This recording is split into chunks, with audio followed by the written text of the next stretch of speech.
Hey, salut la gang! Aujourd'hui, je suis vraiment contente. Vous savez pourquoi? Parce que je fais une de mes recettes préférées du poulet général Tao. C'est vraiment le meilleur. Ça, c'est une recette qui a l'air tellement compliquée, mais pourtant que quand tu sais comment la faire, c'est vraiment simple. Est-ce qu'on y va? C'est parti! Donc, pour ma recette de poulet général Tao, pour la friture, j'ai besoin du poulet. Faites très attention en le coupant avec la manipulation croisée. Ensuite, on va avoir besoin de farine. Vous pouvez rajouter du poivre et du sel ou de la fleur de sel. Je vous conseille de prendre de la panko parce que ça rajoute un bon croustillant. Ensuite, vous allez avoir besoin de 6 œufs. Ça se peut que vous en ayez besoin de plus. C'est pas grave, vous en rajoutez si jamais vous en avez besoin de plus pour la friture. Maintenant, pour la sauce, j'ai besoin du miel, de la sauce soya, de la pâte de tomate, de l'eau, du sucre, de la fécule de maïs et du sel. Pour les quantités, allez voir en commentaire. Donc maintenant, on va prendre un plus grand bol pour pouvoir verser l'eau et incorporer la fécule de maïs. Faut faire attention d'avoir vraiment les bonnes quantités parce que sinon,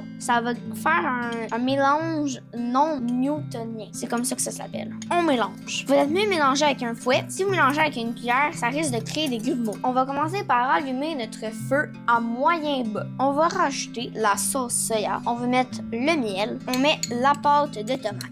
On met le sel et le sucre.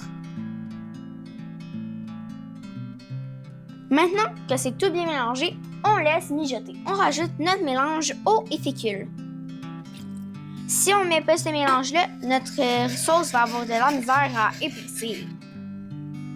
On va laisser mijoter. Donc en premier, on va venir casser nos œufs pour pouvoir ensuite les fouetter. Vous mettez l'œuf entier. Vous pouvez utiliser un fouet ou une fourchette. C'est à votre guise. On essaye d'avoir un mélange homogène. Nos œufs sont bien mélangés. Dans le fond, quand j'y pense, on mélange ça comme une omelette. Oh, ça me fait penser. Est-ce que vous saviez qu'à MasterChef, j'ai dû cuisiner une omelette pour mon audition? Dites-moi en commentaire si vous voulez que je vous montre comment cuisiner une bonne omelette. On va mettre du poivre et du sel dans notre farine. On mélange la farine. Faut bien que tous les ingrédients soient bien mélangés ensemble. On se retrousse les manches. C'est l'heure de préparer le poulet. Moi, ce que je fais, c'est que je vais venir prendre tout le poulet puis je vais mettre bien de la farine autour. On va venir prendre le poulet. On va le secouer un petit peu, enlever le surplus de farine et dans l'œuf.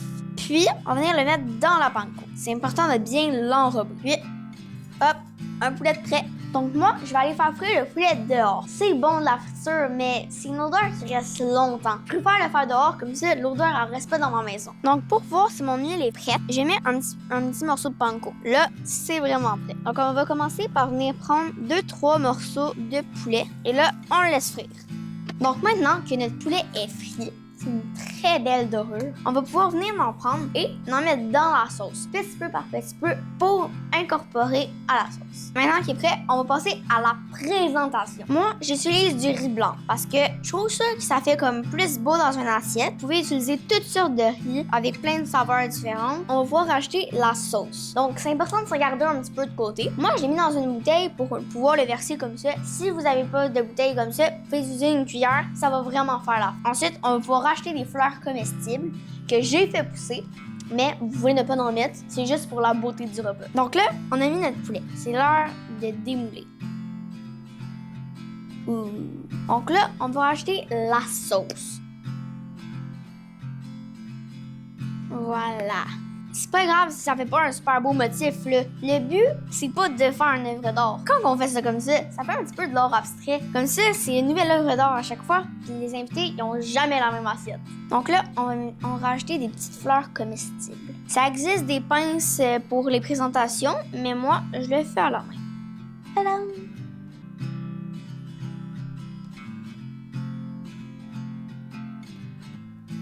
Si vous me connaissez bien, vous savez que mon moment préféré, c'est la dégustation. Ouh, ça a l'air vraiment bon.